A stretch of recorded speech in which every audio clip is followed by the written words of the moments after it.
फांगी जैसे ही restricted area के गुस्से वाले वॉर्टेक्स में सीधा कूदते हैं, जाओलान, सॉन्ग यिमिंग और वोंगलान बस हैरान होकर देखते रह जाते हैं। यार, सॉन्ग यिमिंग तो फांगी के इस हिम्मत और बहादुरी को देखकर पूरा दंग रह जाते हैं। वोंगलान जाओलान से एक मुश्किल सवाल पूछती हैं। अगर वो अकेले अंदर जाते तो उनका सक्सेस रेट सच में कितना होता?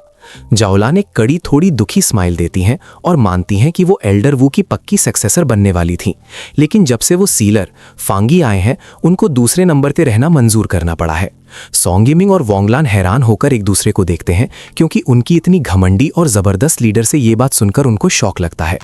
अचानक ऊपर आसमान में घूमती हुई वो गहरी डार्क एनर्जी बहुत गुस्से से क्रैकल और डिस्चार्ज होना शुरू कर देती है। सॉन्ग यिमिंग घबराने लगते हैं, चिल्ला चिल्लाकर कहते हैं कि ये उनके सामने कैसी तबाही हो रही है। जाओलान को तुरंत ही जानलेवा डर का एहसास होता है और वो अपने फेलो पायनियर्स पर चिल्लाती हैं कि तुरंत ही कोई डेस्परेट इवेसिव मनोवर अपनाओ। एक मजबूत डिफेंसिव बैरियर मुश्किल से खड़ा हो पाता है, तभी एक बहुत बड़ी विनाशकारी डार्क एनर्जी की वेव फटकर बाहर निकलती है। अपनी डिफेंसेस लगाने के बावजूद जाओलान, सॉन्ग यिमिंग और वोंगलान को इतनी ताकत से पीछे फेंका जाता है जैसे वो कपड़े की गुड़िया हो। उस एक्सप्लोजन ने जमीन में बड़े बड़े गड्ढे बना दिए हैं और वो तीनों थके हुए पायनियर्स जली हुई जमीन पर बिखरे पड़े हैं। तब उनको समझ आता है कि ये विनाशकारी ताकत ही रिस्ट्रिक्टेड एरिया के कोर की असली डर वाली पावर है। वो डर के मारे अपनी गर्दन उठाकर उस जहन्नुम जैसे नजारे को देखते हैं, जो अब बिल्कुल एक बड़े आग वाले आई जैसा लग रहा था, जैसा उन्होंने सैटेलाइट इमेजेस में देखा था। जाओलान एक अजीब बात बताती हैं, फांगी उनसे बहुत आगे हैं। वो बिल्कुल तूफान की आंख आई ऑफ द स्टॉर्म में परफेक्ट तरीके से ठहरे हुए हैं। फांगी बिना किसी मुश्किल के हवा में है। उनकी बॉडी एक नेक्सस की तरह काम कर रही है, जहां दहकती हुई गोल्डन फायर विंग्स तेज गुस्से वाले डार्क पर्पल एनर्जी के स्पाइक्स के साथ मिल रहे हैं। वो अपने हाथ में कैजुअली पकड़े हुए डार्क पावर के एक कॉन्सेंट्रेटेड स्फीयर को देखते हैं। फांगी को एनर्जी के अंदर एक अजीब सा उलझन वाला रिएक्शन महसूस होता है और वो तुरंत समझ जाते हैं कि ये दो बिल्कुल अलग एट्रीब्यूट्स, चमकदार यांग और विनाशकारी डार्क, धीरे धीरे मिलकर एक नया स्पिरिचुअल पावर बना रहे हैं। वो दोनों टकरा रही एनर्जीज एक दूसरे के आसपास लाइट और शैडो के एक बहुत ही क्योटिक वॉर्टेक्स में घूमने लगती हैं। सिस्टम की आवाज आती है। वो फैंगी को बताता है कि उसने एक बहुत बड़ा इवेंट रजिस्टर किया है, एक great change of heaven and earth, जिसमें शुद्ध यांग और विनाशकारी डार्क एट्रीब्यूट्स की बड़ी मगर कंट्रोल टक्कर हो रही है। फ्यूजन रिएक्शन और तेज हो जाता है और फैंगी की फिजिकल फॉर्म पल भर के लिए दो हिस्सों में बंट जाती है। एक हिस्सा भूत जैसी स्केलेटल शैडो बन जाता है और दूसरा हिस्सा तेज जलते हुए गोल्डन लाइट में डूब जाता है। सिस्टम ऑफिशियली घोषणा करता है कि एक बिल्कुल अनजान और ब्रांड न्यू एट्रीब्यूट का जन्म सफलतापूर्वक हो चुका है, जिसे वो टर्बिड यांग नाम देता है। फैंगी फिर इस नए फ्यूज्ड एनर्जी को शांति से पकड़कर स्टेबलाइज कर लेते हैं। सिस्टम तुरंत ही अपना काम बदलता है और इस ग्राउंड ब्रेकिंग पावर पर बेस्ड एक वायबल नया टेक्निक बनाने के लिए जरूरी सारा डेटा तेजी से जमा करना शुरू कर देता है। फैंगी बहुत फोकस करते हैं, घूमते हुए पर्पल और ब्लैक पावर के वोटेक्स को अपने सर में खींच लेते हैं और नए एट्रीब्यूट को पूरी तरह से एब्जॉर्ब कर लेते हैं।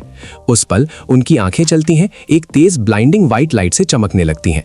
सिस्टम एक्विजिशन कंफर्म करता है, उन्होंने एक नया टेक्निक मास्टर कर लिया है, स्पिरिट टर्बिड आई टेक्निक, एक बहुत बड़ी पावर जो इन्फिनिट परम्यूटेशंस को कंट्रोल करती है और इल्यूजन और रियलिटी की सीमा को आसानी से बदल देती है। क्रेटर के अंदर भरी हुई सारी डार्क एनर्जी अचानक से पूरी तरह गायब हो जाती है, जिसे फैंगी का एब्जॉर्बिंग वोटेक्स जोर से खींच लेता है। अरे भाई, सॉन्ग यिमिंग तो बिल्कुल हैरान हो जाते हैं। वो रुक रुक कर सवाल पूछते हैं कि क्या डार्क एट्रीब्यूट का यांग एट्रीब्यूट के साथ मिलना किसी तरह का सुपर नेचुरल मॉन्स्टर बना गया है। लेकिन जाओलान को आसपास के एटमॉस्फेयर में एक अजीब सी अनोमली नजर आती है। वो अपने टीममेट से सवाल करती हैं, पूछती हैं कि क्या उनको ये अजीब बदलाव महसूस हो रहा है।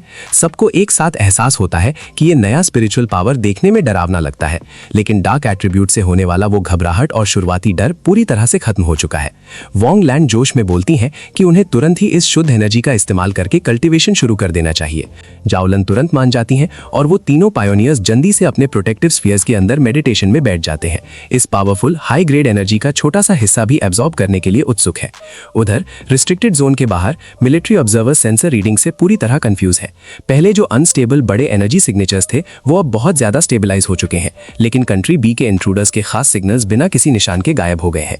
सोल्जर्स तुरंत मान लेते हैं कि सीलर फैंगी ने सारे दुश्मनों को अच्छी तरह से खत्म कर दिया होगा। फांगी की बेरहमी के बारे में चल रही अफवाहों को याद करके वो निष्कर्ष निकालते हैं कि घुसपैठियों को वही बुरा अंजाम मिला जिसके वो हकदार थे। सोल्जर्स जल्दी से हेडक्वार्टर्स को कांटेक्ट करने के लिए भागते हैं। बहुत सुकून महसूस करते हैं क्योंकि उन्होंने कंट्री बी के गुस्से वाले एक्शंस का वीडियो एविडेंस सफलतापूर्वक रिकॉर्ड कर लिया है। वो सोचते हैं कि ये एविडेंस आने वाले डिप्लोमेटिक कॉन्फ्लिक्ट में एक बहुत ही जरूरी बार्गेनिंग चिप बनेगा। काफी दूर कंट्री बी के सबसे बड़े मिलिट्री इंटेलिजेंस ऑफिस के अंदर ब्लैक सूट्स में कुछ लोग घबराहट में खड़े हैं। एक सुनहरे बालों वाला आदमी जिसके मूंछ थी गुस्से से मेज पर मुक्का मारता है और बहुत जोर से अपनी सबसे मजबूत पायोनियर टीम के अंजाम के बारे में जवाब मांगता है। वो अपने डर कर बैठे हुए सबॉर्डिनेट्स पर चिल्लाता है, पूछता है कि उनके एलीट एजेंट्स हवा में कैसे गायब हो सकते हैं। एक आदमी जिसके लंबे घुंघराले सफेद बाल हैं, वो हैरानी वाली शांति रखता है और बहुत विश्वास के साथ कहता है कि उनके गायब एजेंट्स शायद मर चुके हैं। एक बहुत ही गंभीर चेहरे के साथ वो मानता है कि उनकी रिकॉनेसेंस टीम को बहुत ज्यादा असहनीय नुकसान हुआ है और उन्हें जिया नेशन की फोर्सेस ने होशियारी से हराकर कुचल दिया। कंट्री बी का लीडर फिर से जोर से मेज पर मुक्के मारता है, गुस्से में दहाड़ता है कि उनके सबसे मजबूत सेना जिया नेशन से इतनी बुरी तरह और अजीब तरीके से कैसे हार सकते हैं। यार वो सफेद बालों वाले आदमी को एक तेज धमकी देता है, मांग करता है कि वो जिया नेशन को हुए सारे पॉलिटिकल और स्ट्रेटेजिक फायदे वापस ले और चेतावनी देता है कि अगर वो फेल हुए तो वो तुरंत सारी ऑर्गेनाइजेशनल फंडिंग बंद कर देगा। वो सफेद बालों वाला आदमी अपनी आंखों में एक बहुत ही डरावना तेज नजर के साथ वापस देखता है। वो शांति से लीडर को यकीन दिलाता है कि वो इस गहरी दुश्मनी का बदला जरूर लेंगे और पक्का करेंगे कि जिया नेशन को बहुत बड़ी कीमत चुकानी पड़े, सूद के साथ। अचानक उसके शरीर से अनस्टेबल ग्रीन स्पिरिचुअल एनर्जी का एक गुस्से वाला बर्स्ट फूट निकलता है, जिससे आसपास के गार्ड्स बहुत डर जाते हैं। वो धीरे से खड़ा होता है और लीडर को एक हड्डियों तक ठंडा कर देने वाली चेतावनी देता है। देखो, वो कंट्री बी का वफादार सिटीजन है, लेकिन वो लीडर के पर्सनल बॉडीगार्ड्स की तरह बिल्कुल भी गुलामी करने वाला कुत्ता नहीं है। वो साफ साफ कहता है कि उसको धमकी मिलना बिल्कुल पसंद नहीं है और उम्मीद करता है कि लीडर ये बात अपनी याद में अच्छे से बिठा लेगा। लीडर और उसके गार्ड्स डर और बढ़ते गुस्से के बीच फंसे हुए पूरी तरह से खड़े रह जाते हैं जब वो पावरफुल पायोनियर शांति से निकल जाता है। जब सफेद बालों वाला आदमी बाहर निकलता है तो लीडर पीछे से चिल्लाता है, कहता है कि वो तुरंत शियान नेशन के लीडर से कांटेक्ट करेगा और डिमांड करेगा कि उनके पायोनियर्स को जिया नेशन को हमेशा के लिए सबक सिखाने भेजा जाए। यार, एक लंबे अंधेरे कॉरिडोर में चलते हुए वो सफेद बालों वाला आदमी अपने सबॉर्डिनेट से इन्वेस्टिगेशन के लेटेस्ट रिजल्ट्स पूछता है। 3 फिगर जो काले चोगा में थे उसको फॉलो कर रहे थे। एक ने रिपोर्ट दी कि वो जिया नेशन के रिस्ट्रिक्टेड जोन को तोड़ नहीं पाए और सेकंड यंग मास्टर को ढूंढने में फेल हो गए हैं।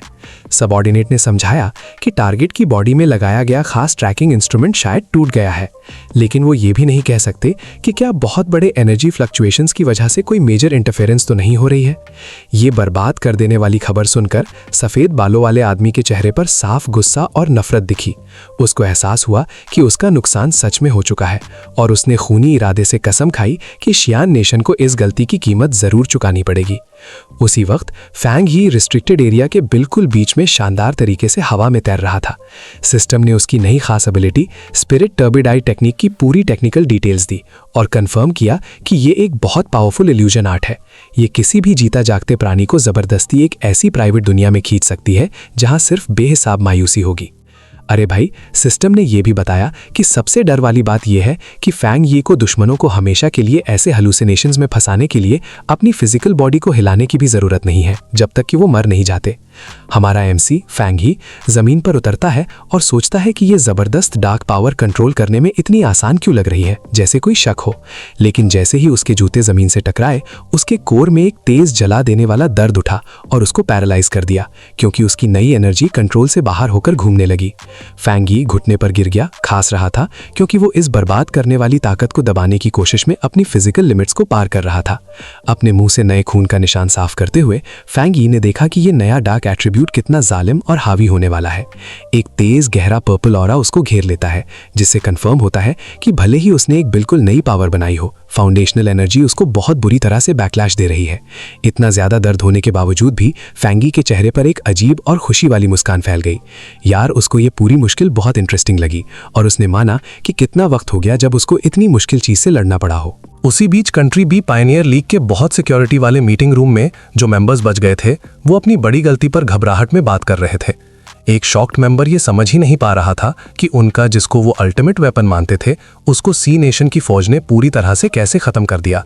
एक दूसरा पायनियर घबराहट में सजेस्ट करता है कि शायद ये फेल होना उनके अपने ही एक्सपेरिमेंट्स के अनएक्सपेक्टेड साइड इफेक्ट्स की वजह से हुआ हो। अचानक वो चालाक सफेद बालों वाला पायनियर लीडर गुस्से में रूम में घुसा और उसके अंदर से एक बहुत डर वाली और भारी ऑरा निकल रही थी। देखो, बिना किसी शक या वार्निंग के लीडर ने तुरंत अपनी स्पिरिचुअल पावर का एक डर वाला बर्स्ट रिलीज किया। काले भूत जैसे शैडोज डर रहे मेंबर्स पर हमला करते हैं और वो सार्कास्टिक तरीके से कहता है कि उनके यूनिक इनसाइट्स एक ऐसी गलती है जिसका कोई स्वागत नहीं है। उसने तुरंत एक डर से जमे हुए सबऑर्डिनेट को टारगेट किया और उसको हुक्म दिया कि वो उनके अगले एक्सपेरिमेंट के लिए सिर्फ बलि का बकरा बनेगा। वो बेचारा सबऑर्डिनेट अपनी जिंदगी के लिए बहुत रोके गिड़गिड़ाता है, लेकिन उस जिद्दी लीडर ने उसकी फरियाद को अनदेखा कर दिया और बोला कि पिछला पायनियर लीडर एक बेकार घास का थैला था। उसने धमकी देते हुए कसम खाई कि वो खुद साया नेशन को ताकत का एक ऐसा डर वाला डिस्प्ले देगा जिसको वो कभी भूल नहीं पाएंगे। उधर बड़े blue star United supreme council hall में पॉलिटिकल माहौल इतना घना था कि उसको चाकू से काट सकते थे। एक डेलीगेट साफ गुस्से में था और चिल्लाकर कह रहा था कि साया नेशन ने अब वो हद पार कर दी है जहां से वो पीछे नहीं हट सकते। ई फेडरेशन के ऑफिशियल एनवॉय ने साया नेशन की निंदा की क्योंकि उन्होंने एक आज़ाद देश के हाई रैंकिंग पायनियर्स को बेरहमी से मार दिया था। उन्होंने तर्क दी कि जब ग्लोबल डंजन डिजास्टर चल रहा हो तो किसी को भी एलाइड फोर्सेस पर हमला नहीं करना चाहिए। अचानक हॉल में एक जोरदार बेझिझक हंसी गूंज उठी और उसके बाद एक गरजदार आवाज आई, खूब मारा। इससे वहां मौजूद हर रिप्रेजेंटेटिव शॉक हो गया। देखो, ये जाया नेशन के सुप्रीम कमांडर तगड़े एल्डर वू थे जो अपने पूरे कॉम्बैट आर्मर में शान से अंदर आए। उन्होंने डेलीगेट्स को बहुत मजाकिया अंदाज में देखा और तुरंत अपने सबऑर्डिनेट्स को हुक्म दिया कि वो उनकी ड्रिंक्स को क्रिसैंथेमम टी से बदल दें, ये बताते हुए कि उनको अपने ज्यादा इंटरनल फायर को शांत करने की जरूरत है। वो सफेद बालों वाला पायनियर लीडर एल्डर वू को देखकर एक पल के लिए स्टंट हो गया, लेकिन जल्दी ही रिकवर किया। उसने कोई शिष्टाचार नहीं किया और तुरंत एक्सप्लेनेशन मांगा कि उसके नेशन का एलीट रैंकर जाया के टेरिटरी में कैसे मारा गया। उसने बहुत शक के साथ एल्डर वू को आंखें छोटी करके देखा और मन ही मन सवाल किया कि इस लेजेंडरी फिगर ने इतनी चमत्कारी रिकवरी कैसे कर ली। एल्डर वू ने अपनी ओपी गोल्डन ऑरा की एक शानदार चमक छोड़ी और नफरत से हंसकर पूछा कि क्या लीडर को सच में लगता है कि उसके पास कुछ भी मांगने की अथॉरिटी है। वो सीधे मुद्दे पर आए और गुस्से से कंट्री बी के पायनियर्स पर हमला शुरू करने का इल्जाम लगाया, ये कहते हुए कि वो मासूम विक्टिम बन रहे हैं जबकि असली गुनहगार वही हैं। सफेद बालों वाले लीडर ने अपनी एक्टिंग बरकरार रखने की कोशिश की और इन इल्जामों का सबूत मांगा, भले ही एक ठंडा डर उसके कॉन्फिडेंस को अंदर से खा रहा था। उसको समझ था कि अगर एल्डर वू सच में अपनी पीक ताकत पर वापस आ गए हैं तो उनका पूरा छिपा हुआ ऑपरेशनल टाइमलाइन अभी से बिखर रहा था। एल्डर वू ने बस एक हाईटेक रिमोट कंट्रोल उठाया और एक ठहरी हुई आवाज में कहा कि क्योंकि सबूत चाहिए तो काउंसिल को सबूत ही मिलेगा। उसके पीछे लगी बड़ी स्क्रीन रोशन हो गई जिसमें कंट्री बी के ब्लॉन्ड लीडर और उसके स्क्वाड का वीडियो सबूत दिखा कि वो अवैध तरीके से बॉर्डर तोड़कर जरूरी नेशनल रिसोर्सेज चुरा रहे थे। एल्डर वू ने बताया कि भले ही वो क्रिमिनल घुसपैठिए अपने रिकॉर्डिंग डिवाइसेस को बर्बाद करने में कामयाब रहे, जिया के बेहतर पायनियर्स ने सेल्फ डिफेंस में उनको ठीक ही मार दिया। उसने अपनी बात ठंडे तरीके से खत्म करते हुए कहा कि वो घमंडी घुसपैठ करने वाले बेवकूफ अपनी हिंसा वाली मौत के लायक ही थे। कसम से कंट्री बी की इस राजनीतिक धोखाधड़ी के साफ मना न कर पाने वाले वीडियो सबूत से पूरा रूम चुप हो गया। एल्डर वू ने सफेद बालों वाले लीडर को गुस्से से देखा और एक पुरानी कहावत दोहराई कि जो लोग बहुत बड़ा अन्याय करते हैं वो आखिर में अपनी ही बर्बादी की वजह बनते हैं। उन्होंने एक तेज वार्निंग दी कि अगर कोई दूसरा नेशन CIA के अनमोल रिसोर्सेज चुराने की हिम्मत करेगा तो उनको बिल्कुल यही बर्बाद कर देने वाला नतीजा मिलेगा। वो सफेद बालों वाला लीडर पूरी तरह गुस्से में था और चुपके से अपनी हथेली में एक खतरनाक हरी स्पिरिचुअल एनर्जी चार्ज कर रहा था ताकि वो धोखे से स्नीक अटैक कर सके। उसने जल्दी से करोसिव हरी स्पिरिचुअल एनर्जी से बनी 3 तेज धार वाली ब्लेड्स एल्डर वू के सर की तरफ फेंकी, लेकिन एल्डर वू ने बिना किसी मेहनत के एक शानदार गोल्डन बैरियर एक्टिवेट किया जिसने ना सिर्फ हमले को रोका बल्कि उस डिस्ट्रक्टिव एनर्जी को गलती के बिना वापस उसके सोर्स की तरफ भेज दिया। ये वापस गई काइनेटिक फोर्स सीधे सफेद बालों वाले लीडर से टकराई और उसको जोर से हॉल में पीछे की तरफ फेंक दिया। एल्डर वू जोरदार दिल से हंसा और उस फेल हुए असैसिनेशन अटेम्प्ट को एक बेचारा और मामूली झांसा बताकर मजाक उड़ाया। वो हरा हुआ सफेद बालों वाला लीडर पत्थर की सीढ़ियों पर जोर से गिरा और उसके सबऑर्डिनेट्स तुरंत उसके पास दौड़े, उसकी हालत पर घबरा रहे थे। एल्डर वू इस गड़बड़ी को गहरी संतुष्टि वाली मुस्कान के साथ देखता है और मन ही मन फोंगी के बारे में सोचता है कि ये पावरफुल सीलर शाह नेशन के लिए और कितने शानदार चमत्कार करेगा। वापस उस फोबिडन टेस्टिंग एरिया में शुद्ध डार्क एनर्जी का एक बहुत बड़ा डर वाला वॉर्टेक्स कंट्रोल से बाहर होकर घूम रहा था। जाओलान, वोंगलान और सॉन्ग यिमिंग पेरीमीटर पर घबराहट में खड़े हैं, उस डिस्ट्रक्टिव पावर की भयानक हद को देख रहे हैं। यार, जाओलान तो बहुत ज्यादा परेशान लग रही है। उसको गहरा डर है कि MC जो नया लेजेंडरी सीलर है वो इस वक्त सच में बड़े डेंजर में हो सकता है। देखो, उस स्पिरिचुअल स्टॉर्म के भयानक बीच में फोंग यी बिल्कुल अकेला बिना हिले खड़ा है। अचानक उसकी आंखों में तेज जलने वाली सुनहरी रोशनी चमकती है, क्योंकि उसके अंदर की एनर्जी रिजर्व्स अपनी आखिरी सीमा पर पहुंच गई हैं। उसने एक तेज चीख मारी और जमीन हिला देने वाली सुनहरी पावर की लहर उसके शरीर से जोर से बाहर फटी। वो केओटिक एक्सप्लोजन जल्दी ही शांत हो जाती है और एक मजबूत, खतरनाक गहरे पर्पल ऑरा में बदल जाती है। सिस्टम से आवाज आती है, वो कंफर्म करता है कि OP spirit turbid I technique पूरी तरह से इंटीग्रेट हो गई है, तो अब उसका शरीर हमेशा के लिए उस खतरनाक डार्क एट्रीब्यूट को रिजेक्ट करना बंद कर देगा। फोंगी एक घमंडी मुस्कान के साथ अपनी नई पावर वाली आग को छूता है। उसने उसी वक्त फैसला किया कि इस इनसेन नई टेक्निक की पूरी पोटेंशियल को टेस्ट करने का वक्त आ गया है। उसने बस अपनी ओपी टेक्निक को आदेश दिया कि वो रियलिटी के पर्दे को ही खोल दे। उसके आसपास की दुनिया तुरंत अनगिनत क्रिस्टलाइन पर्पल शार्ड्स में टूट जाती है और एक खतरनाक अजीब नया पॉकेट डायमेंशन बन जाता है। फोंगी शांति से अपने नए खुद के बनाए हुए माहौल को देखता है। उसको जल्दी एहसास होता है कि इन टूटे हुए शार्ड्स में उन अनगिनत भयानक मॉन्स्टर्स की साफ तस्वीरें हैं जिन्हें उसने पहले मारा था। वो समझ जाता है कि ये इल्यूजनरी पावर सीधे उसके खुद के जानलेवा कॉम्बैट हिस्ट्री से पावर लेती है, तो उसने ये निष्कर्ष निकाला कि ये नई स्किल बहुत ही मजेदार है। उसने सोचा कि उसका पास्ट, जो लाइफ और डेथ टक्कर से भरा था, जिसने उसको और मजबूत बनाया, वो किसी और के लिए तुरंत एक जानलेवा हेल्सकेप होता। जैसे ही वो एक टूटे हुए रास्ते पर चलता है जहां एक तरफ बर्फ जमी है और दूसरी तरफ पिघला हुआ लावा है, वो एक पूरी तरह से नई विनाशकारी संभावना पर विचार करने लगता है। उसका अनुमान है कि अगर वो अपनी एकदम नई टेक्निक को डेथ ब्रांड के 3 भयानक हेलिस ट्रायल्स के साथ मिला दे तो नतीजा बहुत ज्यादा खतरनाक होगा। इस इनसेन थियरी को तुरंत टेस्ट करने के लिए फोंगी ने इलेक्ट्रिक ब्लू और तेज आग वाले फायरी ऑरेंज एनर्जी के 2 जुड़वा स्पिरिट्स को समन किया। ये 2 बिल्कुल अलग अलग एलिमेंटल एनर्जीज तुरंत तेज घूमने लगती हैं और पावर का एक विशाल कियोटिक वर्टेक्स बना देती हैं। तभी सिस्टम एक जरूरी रिपोर्ट देता है। उसकी स्पिरिचुअल पावर एक बहुत बड़े ओवरफ्लो स्टेट पर पहुंच गई है और ये घोषणा करता है कि वो लेजेंडरी जिंगोंग रेल्म में ब्रेक थ्रू करने की कगार पर है। फोंगी ने जोर से अपना पैर जमीन पर मारा और नीचे की जमीन उस शुद्ध रेजिडुअल फोर्स से तुरंत टूट फूट जाती है। उसके चेहरे पर एक आत्मविश्वास से भरी पक्की मुस्कान आ जाती है, क्योंकि वो पावर की इस अचानक व तेज बढ़ोतरी को पूरे दिल से अपनाता है। और ठीक वक्त पर आसमान से चमकती हुई ब्लू लाइटनिंग का एक बहुत बड़ा झटका नीचे गिरता है। अचानक दर्द भरी रोशनी के एक झटके से डराने वाले आर्मर में लिपटा हुआ एक विशाल गोल्डन एवटार सामने आता है।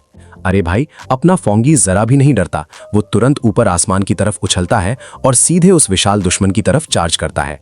टक्कर बहुत भयानक थी, जिसकी वजह से एक इतना तेज एक्सप्लोजन हुआ कि उस डायमेंशनल स्पेस की बुनियाद तक हिल गई। असली दुनिया में जावलान और सियोंग यिमिंग को तुरंत वायलेंट एनर्जी फ्लक्चुएशंस का झटका लगता है। जावलान की आंखें लगभग बाहर निकल आती हैं। वो चीखती है कि फोंगी लेजेंडरी जिंगांग रेल्म में जबरदस्ती घुसने ही वाला है। ये बहुत बड़ी टक्कर फिर से शुरू हो जाती है, जहां चमकती हुई सुनहरी रोशनी तेज ब्लू लाइटनिंग से मिलकर एक शानदार नजारा बनाती है। जब उस एपिक ब्लास्ट का धूल बैठता है तो फोंगी अभी भी वहीं तैर रहा है, पूरी तरह से चटकने वाली रेजिडुअल एनर्जी में घिरा हुआ। वो बहुत शांत दिखता है, लेकिन उसके चेहरे पर हल्के कंफ्यूजन का भाव है। वो ट्रायल का मजाक उड़ाता है और मन ही मन में पूछता है, कसम से बस इतना ही था तुम्हारे पास? ये वो वक्त है जब उसकी शिकारी मुस्कान वापस आती है और उसकी खतरनाक रेड आई शुद्ध पावर फैलाने लगती है। फोंगी फैसला करता है कि वो डिफेंड करके थक गया है, अब असली काउंटर अटैक शुरू होगा। गोल्डन एवटार एक बार फिर से स्ट्राइक करने की कोशिश करता है, लेकिन फोंगी खुद को जमा लेता है, आसानी से एक डिफेंसिव बैरियर डिप्लॉय करता है और साथ ही अपना भयानक लिमिटलेस डार्क वर्ल्ड भी समन कर लेता है। उसने एक बहुत ही गुस्से वाला शोर किया, क्योंकि वो अपनी डिवाइन थंडर टेम्परिंग टेक्निक की जबरदस्त पावर को चैनल कर रहा था। इस विशाल एनर्जी का हर छोटा हिस्सा इकट्ठा करके उसने तुरंत चमकती हुई ब्लू लाइटनिंग का एक बड़ा कंसंट्रेटेड बीम उस बड़े गोल्डन एवटार पर वापस फेंका। लाइटनिंग बिल्कुल सही जगह टकराती है और एक जमीन हिला देने वाला एक्सप्लोजन होता है, जो सच में इस पूरे डायमेंशन में एक छेद कर देता है। आखिर में सिस्टम अपनी आखिरी पुष्टि दिखाता है। वो लंबे वक्त से इंतजार किया जा रहा ब्रेक थ्रू अब आधिकारिकता शुरू हो गया है।